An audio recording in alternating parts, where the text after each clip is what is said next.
pessoal, bem-vindos a mais um episódio de Vozes Mulheres que Conectam. Eu sou Quitéria Rini, eu sou gerente de desenvolvimento de produto na Pars e hoje a gente vai falar sobre um tema super relevante: cidades conectadas. Quais as perspectivas de inovação para o setor público? Hoje eu estou aqui com 3 presenças ilustres e especiais para trazer insights e opiniões, né, sobre esse tema. Eu estou aqui com a Maria Tereza Diniz. Bem-vinda, Maria Tereza. Muito obrigada pela sua presença. Obrigada. Eu sou Maria Tereza Diniz, arquiteta e urbanista, e sou diretora de projetos e programas na CDHU. Fico muito feliz com o convite, a gente compartilhar um pouquinho aqui da nossa experiência com vocês. Obrigada, Maria Tereza. A gente está aqui também com o Wesley Godinho, diretor de negócios e soluções, meu colega na Pars. Obrigada pela tua presença. Eu que agradeço a oportunidade, Quitéria, de poder estar aqui com vocês e ouvir um pouco mais dessas histórias, participar com vocês disso. Eu sou diretor de negócios da área de soluções criativas e é um privilégio poder estar aqui com vocês.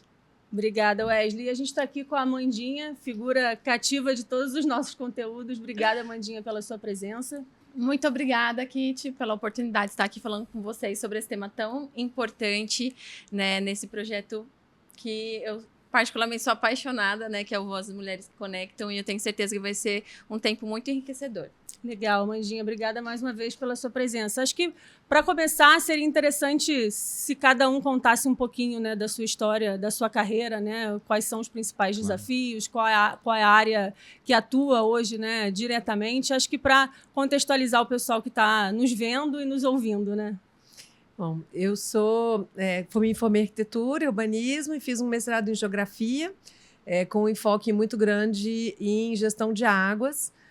Então, por causa disso que entrei na área da habitação. Então, trabalho já há 20 anos com urbanização de favelas, também com planejamento e habitação social. Também tive uma passagem por mobilidade e transportes, e acho que isso me ajudou muito a complementar o meu olhar na questão das cidades, do desenvolvimento urbano, né, e de como que a gente pode fazer projetos ainda melhores, integrando diversos setores, né? Então, quando a gente pensa, né, em uma cidade que é uma cidade inteligente, que funciona bem para o cidadão, né, como que essas outras áreas podem se juntar à habitação, né? Então, essa multidisciplinaridade, intersetorialidade, o que a gente fala.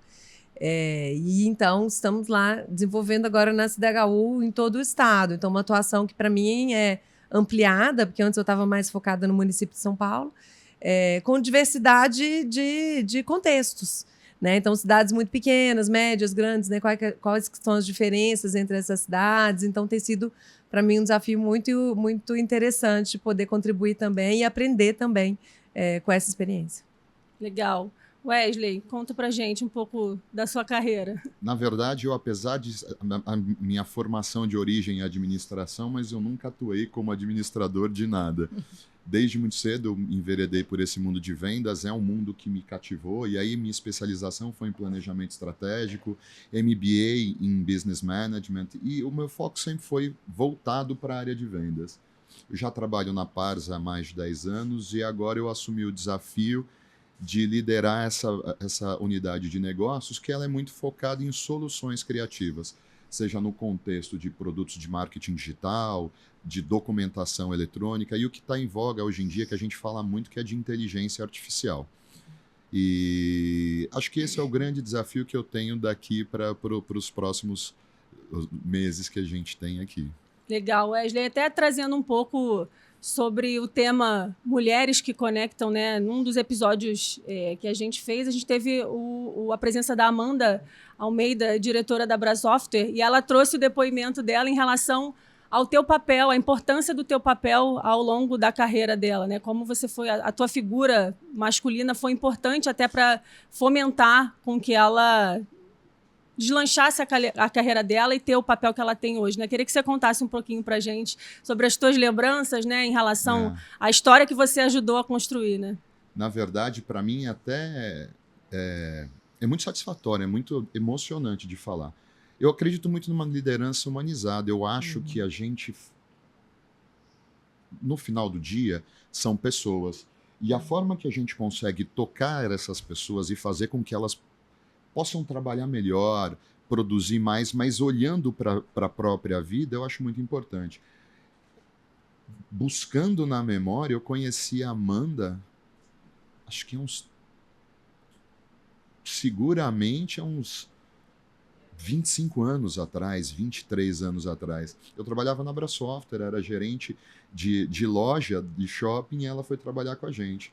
Mas a carreira dela fala por si só, né? Fico feliz de poder ter contribuído um pouco, mas eu tenho certeza que essa construção do caminho dela é muito consequência da forma que ela atua. É uma pessoa muito aguerrida, uma pessoa extremamente inteligente e focada. A gente teve muitos bons momentos trabalhando em loja. Loja de shopping é sempre um desafio, né? Hoje em dia é um pouco diferente, mas quando a gente olha lá para trás, os horários eram complicadíssimos. É de uma época que a gente ainda vendia software em caixinha. Eu lembro de lançamento do Windows 95, jogos. Foi um momento muito bom. Eu fico feliz de poder ter feito parte da história dela e, mais do que isso, de ter aprendido tanto com ela, que a forma como ela conduz a carreira dela é inspiradora pra gente. Legal, Wesley, muito legal. E você, Amandinha, conta um pouquinho pra gente sobre a tua trajetória.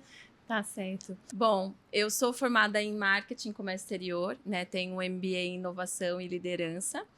E eu já trabalho, já estou no mercado aí desde meus 16 anos, não vou entregar a minha idade, mas já trabalhei há alguns anos, principalmente na área de vendas. Atuei nos últimos 15 anos, eu posso dizer que eu atuei com venda de tecnologia para engenharia digital, né? Meu foco era principalmente a Autodesk, que é um dos nossos principais fabricantes. E do ano passado para cá eu recebi um novo desafio, que é implementar e criar uma área de growth. É um pouco diferente do que se vê no mercado, um pouco diferente do que se vê, né? Quando a gente ouve sobre growth, ainda é muito... As pessoas ainda ficam muito em dúvida, mas é growth, é marketing, o que é, qual é a correlação de uma área com a outra? E a gente está criando aí realmente uma história, né? Hoje a área de growth dentro da Pars, ela tem 3 pilares.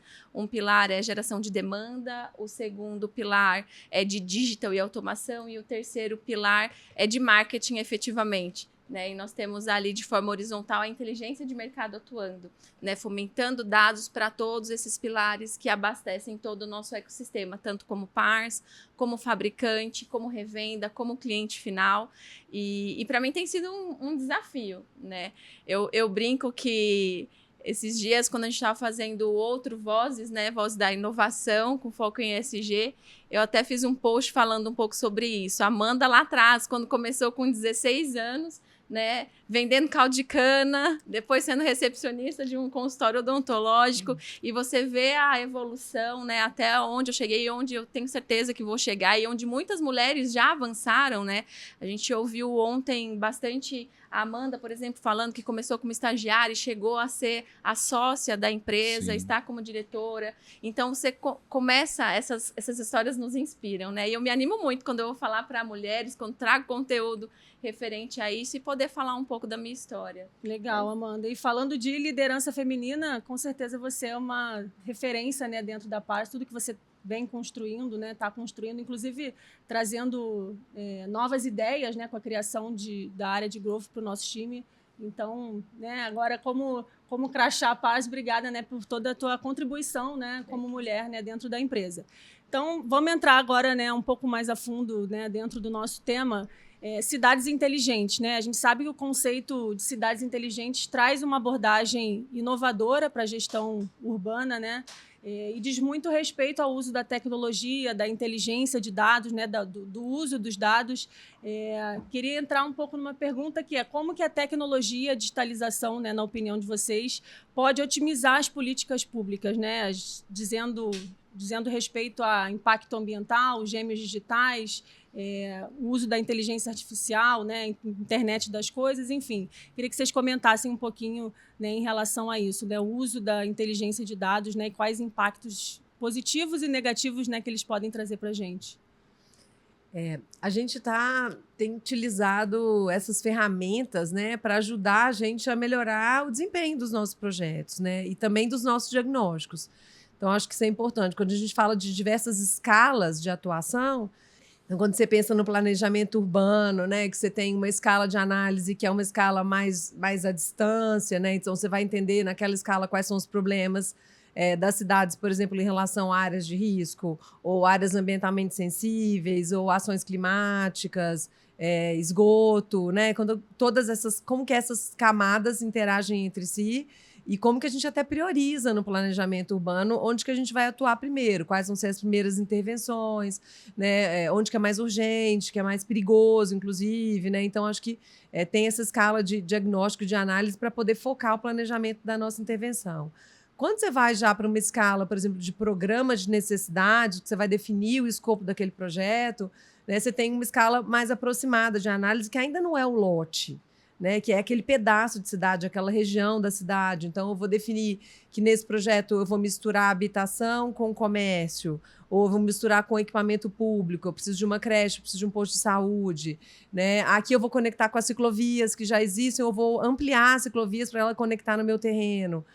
Se eu tenho transporte público, eu vou trazer esse ponto de ônibus para mim. Então, e aí, quando a gente pensa na qualidade desse projeto, né, em como que eu vou desenhar esse projeto, essas ferramentas de inteligência artificial, né, ou de internet das coisas, né, elas podem orientar e alimentar os nossos projetos para a gente poder também monitorar os alcances e ir melhorando os próximos, né? Então, assim, como que está o consumo de energia de um apartamento, né? Então, qual que é o desempenho das nossas placas fotovoltaicas? A gente pode ampliar, melhorar, né? Então, acho que tem muitas camadas aí. Essas ferramentas podem ser muito úteis de diversas formas, mas elas não substituem um conceito de um bom projeto, né? Não adianta nada eu fazer um projeto BIM de um projeto ruim, né? Eu ter o BIM de um projeto que é ruim como arquitetura ou como engenharia, né? Então, essa conexão é que eu acho que é interessante,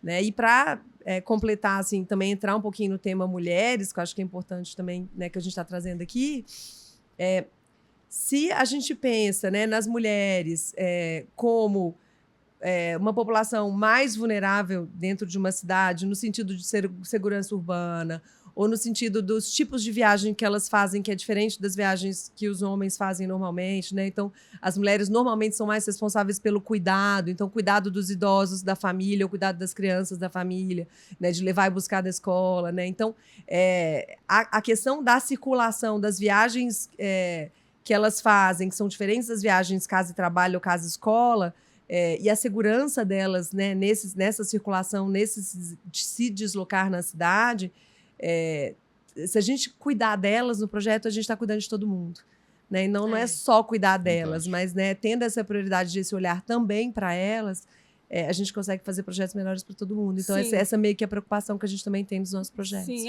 tem o objetivo de melhorar a qualidade de vida da população com inclusão, né? Exatamente. A gente precisa pensar na diversidade, né, da população e as características de cada um, né, para que a coisa flua. Perfeito. E quando a gente fala de cidade conectada, eu acho que pode ser tão amplo, né? Claro que aqui a gente trouxe um viés do setor público de habitação e aí, claro, Maria Tereza vai poder complementar, mas eu acredito que é tão amplo, né? Porque você começou a colocar todos os pontos onde é possível implementar tecnologias como IA, como IoT e tudo mais. Tem muita coisa para se fazer, a gente consegue conectar muitas coisas, mas eu acho que o grande desafio é definir as prioridades do momento. Né? Hoje, por exemplo, eu vou trazer um tema aqui até um pouquinho fora do script, me perdoe, Maria Tereza, depois, se você quiser, a gente ajusta. Mas, por exemplo, é porque aconteceu ontem, né? Quando a gente olha para a cidade de São Paulo e o tanto de chuva que tem caído, né? E a infraestrutura para drenar toda essa água, para conseguir dar essa vazão, acho que eu nunca vi a cidade de São Paulo numa forma como está hoje, com a questão da quantidade de águas, né? E aí você começa a ver, são tantas coisas que a gente precisa fazer, né? São tantas... Quais são as prioridades, né? E eu acho que isso é um desafio para o próprio setor público, né? Porque você tem muita coisa para fazer, tem muita tecnologia que pode ajudar, tem a forma de se fazer, tem as metodologias que você pode utilizar ali para trazer inovação, para trazer ali, né, o resultado. Quando, por exemplo, a gente traz um pouquinho do viés ali do Wesley hoje, que atua com a parte, por exemplo, de gestão de documentação, de você reduzir, por exemplo, o papel, você ter ali uma assinatura eletrônica, você ter uma comunicação digital de forma muito mais fluida. Então, você começa a ver todos os pontos, eu acho que a gente fica animado pelo tanto de coisa que dá para fazer, ao mesmo tempo, acho que dá um desespero, né? É uma angústia. Quais são as prioridades, né? E como é que vocês lidam com isso? Se você puder compartilhar um pouco, porque eu acho que deve ser um desafio, né? É um super desafio. Às vezes a gente brinca assim, é meio escolha de Sofia, sabe? Você fala assim, gente, por onde que eu começo aqui, né? E tem uma outra complicação, que é a questão das competências. Sim. Né? Então, quando você está numa Secretaria de Desenvolvimento Urbano e Habitação, você tem tais competências. Aí existe a Defesa Civil, que tem outras competências. Sim, aí a Secretaria, né, de Meio Ambiente, que tem outras competências. Então, como que a gente integra esses órgãos públicos, às vezes de diferentes esferas, inclusive, né? E que se conectam, né? Eles se conectam. Eles têm que cooperar, né? Sim, Ter uma cooperação, porque senão você pode ter sobreposições, você pode ter lacunas, né? Um pode atrapalhar o outro. E aí também entra a questão da comunicação. Se ela não for assertiva com o cidadão, você perde a confiabilidade na informação, né? Então, assim, você tem alertas, por exemplo, hoje de chuva, né? Ou você tem uma sirene numa área de risco que toca para as famílias saírem de casa, né? Assim, a questão dessa capacitação e dessa comunicação de um jeito correto, que ele sai uma vez, tocou a sirene, saiu uma vez, não aconteceu nada. Tocou a sirene, saiu outra vez, não aconteceu nada. A terceira vez que toca a sirene, fala, não vai acontecer nada, eu não saio da minha casa. E aí, Aí quando vem o acontece. problema. E aí pode acontecer, né? Então, assim, tem muitos desafios também de comunicação, né? E de treinamento, e de entender que se não aconteceu nada é bom e não é ruim, né? É o contrário, né? Então, acho que, assim, a gente tem tentado fazer essas pontes, né? Entre secretarias. A gente trabalha, por exemplo, na CDHU, em parceria com o metrô. Então, a gente faz atuações conjuntas com o metrô, com o DAE, que agora é o SP Águas, né? A gente também faz atuações conjuntas, com a Defesa Civil, né? Então, essa Fundação Florestal, sabe? Essa associação. E também com as prefeituras. Sim, né? E hoje, Porque desculpa... o território é um só. Sim, sim. E hoje, por exemplo, aconteceu esses dias tem acontecido que a gente não tinha antes, que era, por exemplo, uma comunicação que chega lá no seu celular, olha, alerta severo, alguma coisa está acontecendo por aqui, né?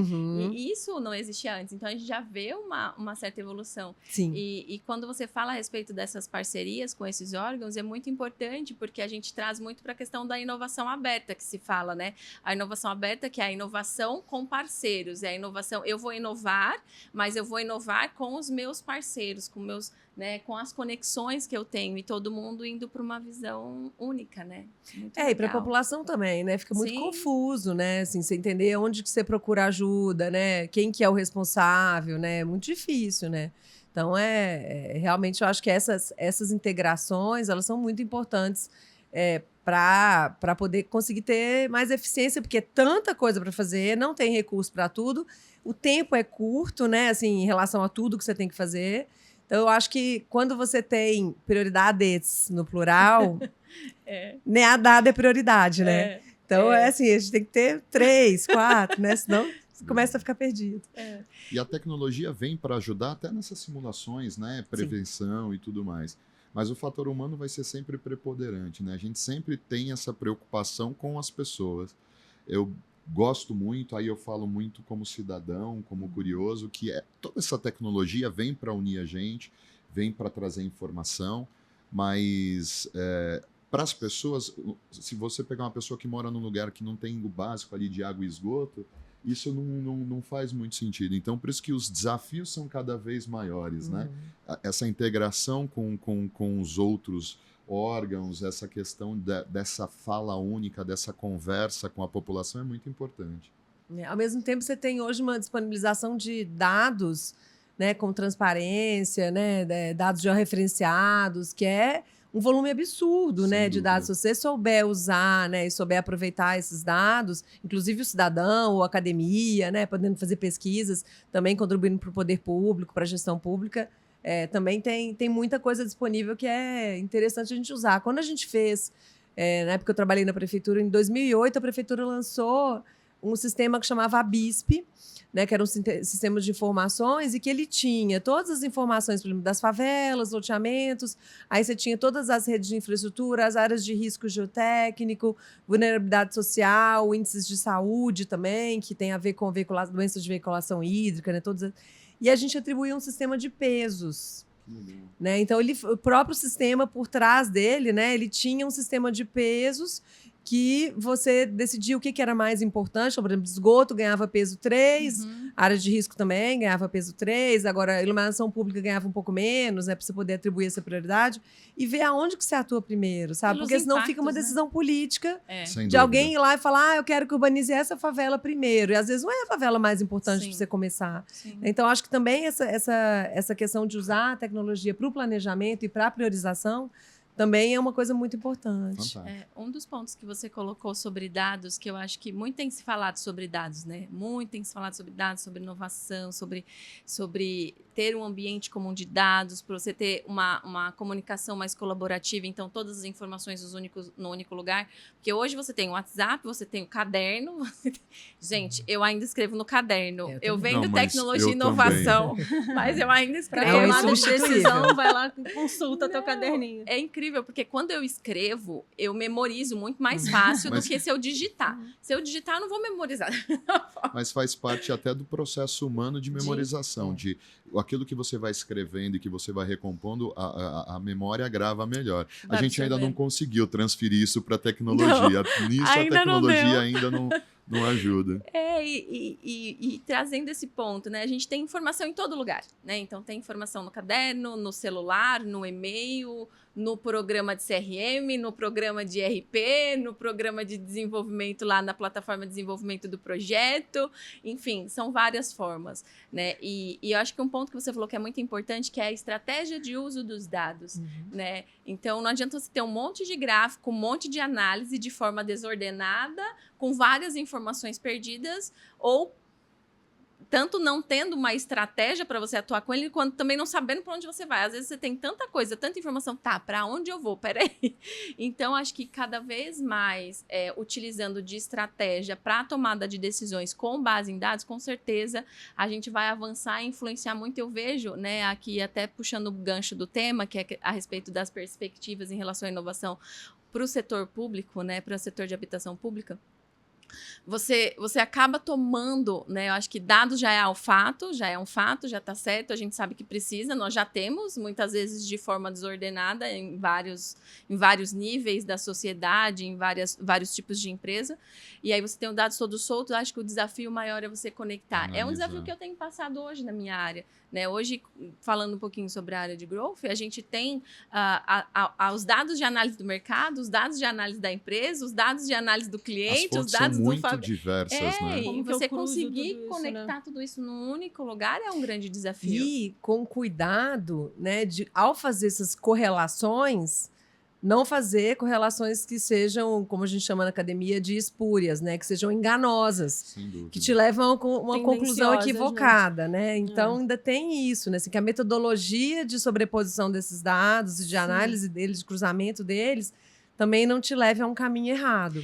E hoje, por exemplo, olhando um pouquinho para o viés de engenharia, por exemplo, engenharia e arquitetura, a gente tem metodologias que nos auxiliam nesse processo, né? Então, como você mesmo falou, de georreferenciamento, então metodologias como BIM mais GIS, né? Que a gente consegue trazer o conceito da informação de forma estruturada dentro de um fluxo de trabalho, dentro de um processo, onde lá no final você acaba recolhendo o resultado daquilo e tendo os dados centrados num único lugar.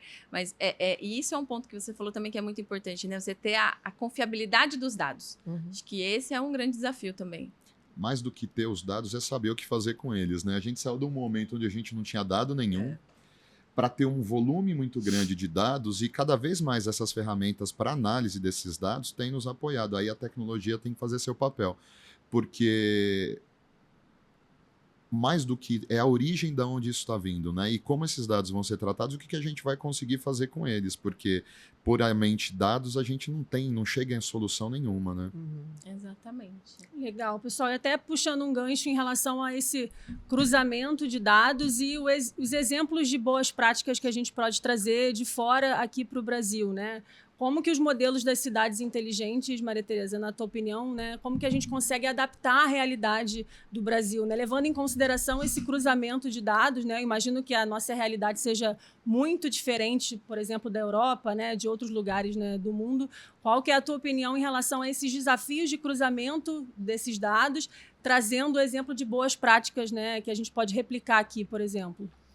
Acho que tem alguns conceitos que vieram se tornando assim meio óbvios, né, como defesa, né? Então, do que a gente fala que é uma cidade ideal, né? E você pode ver exemplos, por exemplo, Portland, que ficou muito famosa como um exemplo de cidade, ou você vai para Copenhague, ou você vai para, né, Paris, cidades que... Assim, por que esses lugares são reconhecidos como boas referências, sim, né? E em que tema, né? Assim, é uma coisa que é integrada ou é algum tema específico, né? E como que a gente tropicaliza isso, como que a gente traz para cá, né? Então, acho que esse cuidado, né, de entender que os nossos contextos não são idênticos, né, e até que medida você pode calibrar esse conceito e concretizar esse conceito. Acho que esse é um dos grandes desafios. Você falar assim, a gente quer cidades mais saudáveis. Meio óbvio. A gente quer cidades de 15 minutos, que em 15 minutos... Desculpa, assim, cidade de 15 minutos em São Paulo não vai ser tão cedo, não vai ser um negócio que a gente consegue fazer imediatamente. Dá para comparar o tamanho de São Paulo com o tamanho de Paris, não dá para comparar a rede de metrô, né, de transporte de alta capacidade, de velocidade, de volume e tal. Então, acho que entender e essas coisas, não só do ponto de vista qualitativo, mas também quantitativo, as ferramentas ajudam muito a gente nisso, sabe? E acho que construir também, dentro desses algoritmos, dentro dessas calibragens aí, o que a gente quer como resultado para cada pedaço. Então, assim, faz um projeto no centro de São Paulo, não é a mesma coisa que fazer um projeto em outra parte, em outro bairro de São Paulo, né? Se eu estou trabalhando no Tucuruvi, não vai ser igual o centro de São Paulo. Então, a densidade não é a mesma, a iluminação, a ventilação não é a mesma, né? Não significa que a população não queira a mesma qualidade, mas conseguir essa qualidade compatível em harmonia com o seu bairro e tal. Então, acho que essas ferramentas ajudam a gente a fazer simulações, né? Já chegando um pouco acho que na pergunta, assim, fazer simulações dessas qualidades conceituais, né? Dessas diretrizes de conceito que a gente quer. E também acompanhar as tendências, né? Então, o que a gente está vendo, aonde que a cidade está crescendo, onde que ela está densando, onde que tem aprovações novas, né, no estado de São Paulo, né? Quais lugares estão transformando o rural em urbano, como que é a conexão de transporte? São municípios que têm transporte público, né, como um serviço, ou são municípios que vai ter carro, né, ou moto, que é até pior, né, do ponto de vista da segurança viária, de acidentes e tal. Então, acho que a gente tendo essas ferramentas por trás para testar antes do projeto, de forma mais rápida e mais barata, né, do que a gente investir muito tempo e dinheiro numa contratação e numa elaboração de um projeto para chegar lá e falar, não ficou bom. Não cabe mais isso, né? Então, acho que esses testes rápidos de ferramentas que nos ajudem nisso pode ser muito produtivo para a gente economizar tempo e dinheiro, né, e chegar mais rápido em alcançar os objetivos que a gente quer. Sim. Não, e se comparar com alguma cidade, né, algum outro lugar de fora, é um desafio, e eu acho que, olhando para dentro, acho que a velocidade do tempo também é um grande desafio, né? Talvez projetos de 10 anos atrás, que é pouquíssimo tempo, não cabem mais hoje, né? Como a população cresceu, os formatos de família mudaram, os horários mudaram, tecnologias, né? A tecnologia mudou, então tudo é um grande desafio, né? Como você comentou, a gente vai eliminando o que pode ser mais fácil de resolver, né, para evoluir. Então, acho que essa questão do tempo, né, da velocidade como o tempo, né, tá evoluindo é bem interessante também, olhando para dentro da nossa área mesmo, né? E acho que outras simulações, assim, mais já entrando na questão da engenharia, da arquitetura, né, assim, que são importantes da gente resgatar como atuação, que é entender que a gente repetir, às vezes, projetos padrão, né, para economizar tempo, não necessariamente traz bons resultados, né? Então, você conseguir diminuir o tempo ou equalizar o tempo de projeto, né? Não necessariamente tem que diminuir o tempo, né? Mas você ter projetos que, como qualidade de ambiente, de atendimento à população, se você ter essa diversidade que você falou, por exemplo, de tipologias, que tragam 1, 2 e 3 dormitórios para famílias de tamanhos diferentes, a gente sabe que a população, a demografia está mudando, né? Ou ter outros ambientes, por exemplo, bicicletários nos prédios, ou espaços, às vezes, de trabalho espaços de estudo para as crianças, né? Quais são as necessidades ali daquela população que são específicas, ajudam a gente a ter também projetos de mais qualidade para essa população. Bom, pessoal, chegamos ao fim, infelizmente, da conversa. Queria agradecer a cada um de vocês, né, pela contribuição. Passou muito rápido aqui esse tempo de conversa. Obrigada.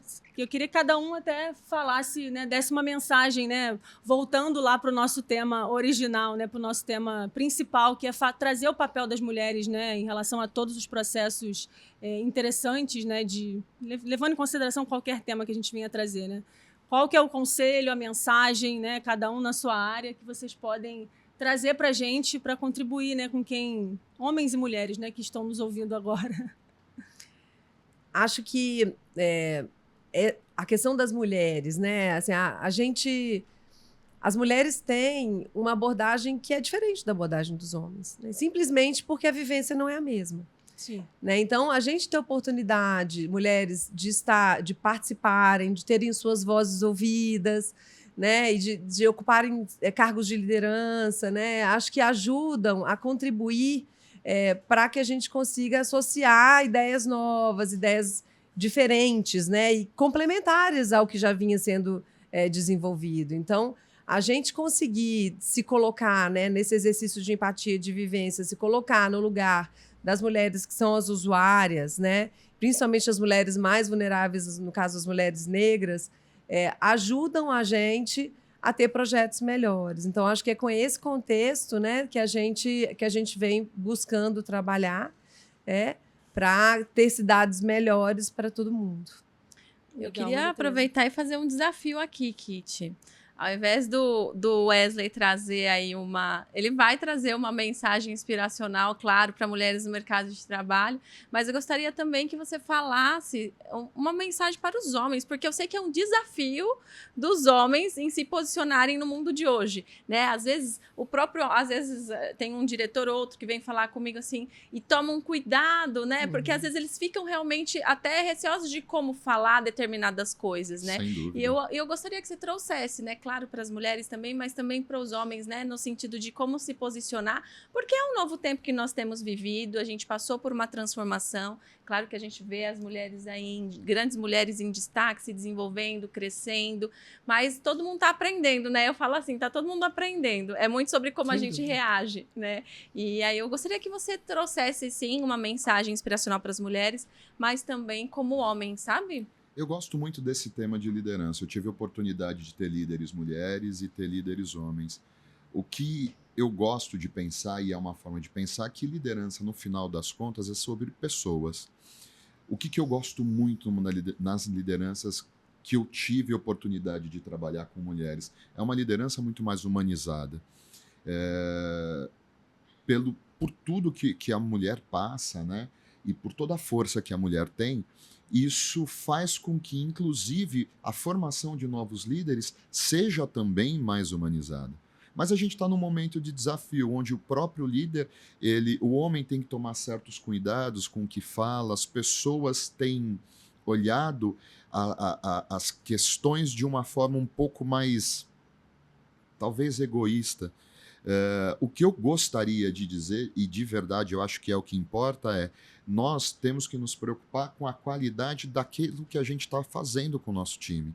Num geral, liderar mais do que você mandar alguém fazer, é você mostrar como faz, é você direcionar, é você preparar as pessoas para que elas consigam desempenhar um papel melhor e ter uma qualidade melhor de trabalho, de tudo. Eu gosto demais dessa liderança humanizada, e nisso as mulheres são muito, muito melhores que os homens. Eu tive a experiência ao longo da minha carreira de passar por isso no dia a dia.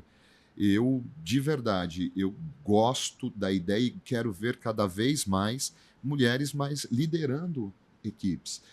Eu trabalho a maior parte do time, eu tenho o privilégio de ter a maior parte do meu time de mulheres, e o ambiente é diferente, a forma que elas olham, e eu acho que se faz necessário nos dias de hoje a gente ter mais mulheres, projetos como esse, né, que dá voz às mulheres, para que a gente possa ter uma sociedade um pouco mais humanizada, um pouco mais com empatia, como a Maria Tereza falou. Acho que isso é muito importante.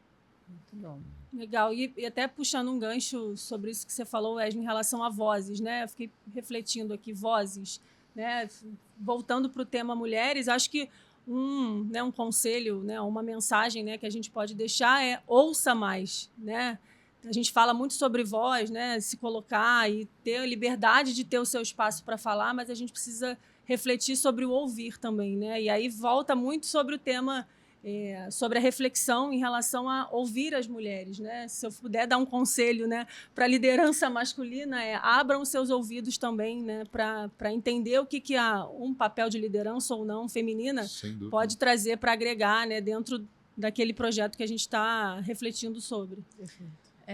E para finalizar, acho que esse episódio foi um tanto diferente, né? Porque a gente conseguiu trazer 2 temas super relevantes, né? A gente trouxe a questão da posição da mulher, liderança e inovação, que eu acho que é algo que precisa ser falado, que precisa ser impulsionado. E, ao mesmo tempo, a gente trouxe um tema técnico falando sobre cidades inteligentes, quais as perspectivas de inovação para a habitação do setor público com uma mulher que está na liderança de uma área específica de técnica, né? Olhando ali para projetos de engenharia.